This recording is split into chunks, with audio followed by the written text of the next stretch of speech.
Oakley and Allen.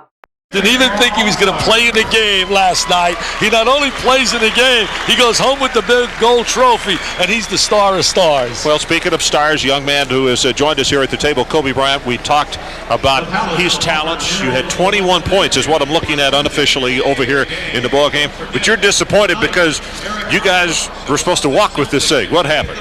Well, we came out with the attitude that we were going to walk through this team, we were going to win. I think you can see the attitude at the beginning of the game. We came out very lackadaisical, and they came out very pumped up and excited, and they jumped out to an early lead. They maintained that lead through the game. I know Jason Hart came over and teased me. I was teasing him before the game. I said, you got no shot against Kobe Bryant and Tim Thomas, and they put the hurt on you guys. You guys didn't get back defensively. Yeah, well, we're going to see him during the AAU season, so I think we're going to get him back. But I'll tell you one thing, Kobe, there's an example of you jamming right here, flying through the sky. I mean, really a tremendous talent. Who do you pattern your game after?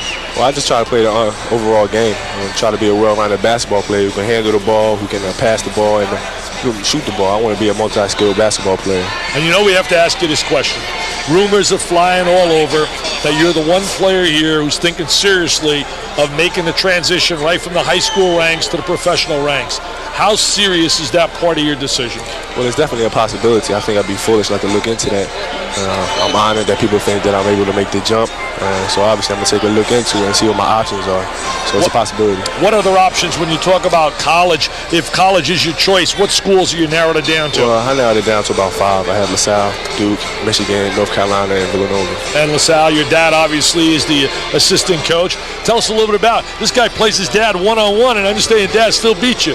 Hey, well, he beats me up, and he keeps score. So I think when I get a little older with my son, then I can keep score. I think I'll beat him every time, too. Listen, most people are not fortunate enough to live with a guy that played for 8 years in the National Basketball Association. I know what kind of tight relationship you and your dad have. What's the most important thing or most important things that he gave you to make you a better basketball player in high school? Well, he's always told me to enjoy the basketball game. I think that's the best advice that he could ever give me. Because a lot of players just go out there and play and let the pressure overwhelm them. But my father said, go out there, have a good time, and enjoy yourself, and good things will come.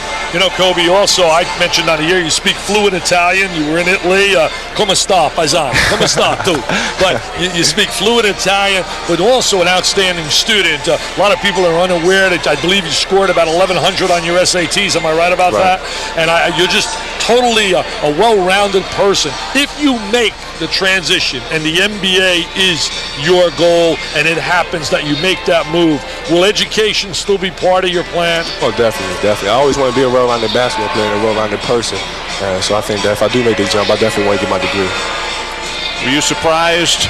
There's talent all over this country, but just like Richard comes in, he was not even one of the regular guys. He wins the MVP in this ballgame. Were you a little surprised at some of the fellas that you had heard about but you had not played with in this ballgame that impressed? Well, I know all these players are here for a reason. Whether it's Rashard Phillips, he's here for a reason. He can play basketball, and I noticed it in practice. He was out there playing. He wasn't backing down from anyone. I think this is a reality check for most of us. And guys who are America's guests are coming in here, and a guy like Rashard Phillips comes in and does work. I think that sends a great message to all these players to go back home and work on your basketball skills, because there's a lot of talent out there besides ourselves. Well, that's a message we tried to convey to you last night about a Tim Duncan, for example, and a number of players, David Robinson, who are not superstars. I mean, nobody wanted a David Robinson, and he becomes the Naismith Player of the Year. So there are kids out there who are really dreaming. I think, and dreaming and making their dreams happen, but I think the one thing that you have and that he has in his life, Ron, and more kids need, you got a support team there with your family. Oh, exactly. If I play bad on the court, I can always go home, have a home-cooked meal, and my mother always be there to comfort me. But I think that's a great thing to have, because they love me not because of basketball, but because I'm their son, and they love me very much, and basketball has nothing to do with it. And I know one thing, you get all your looks, and so do your sisters from your mom. I'll tell you that. I guarantee you that. Kobe, thanks for coming by. We appreciate it. 21 points in this ball game, but the most important thing is just to get to visit with you a little bit and let the fans see that the young man is not only an All-American on the court, but off the court as well. Thank you very much. Thanks a lot. And I told you yesterday, I'm biased. I want to call your games.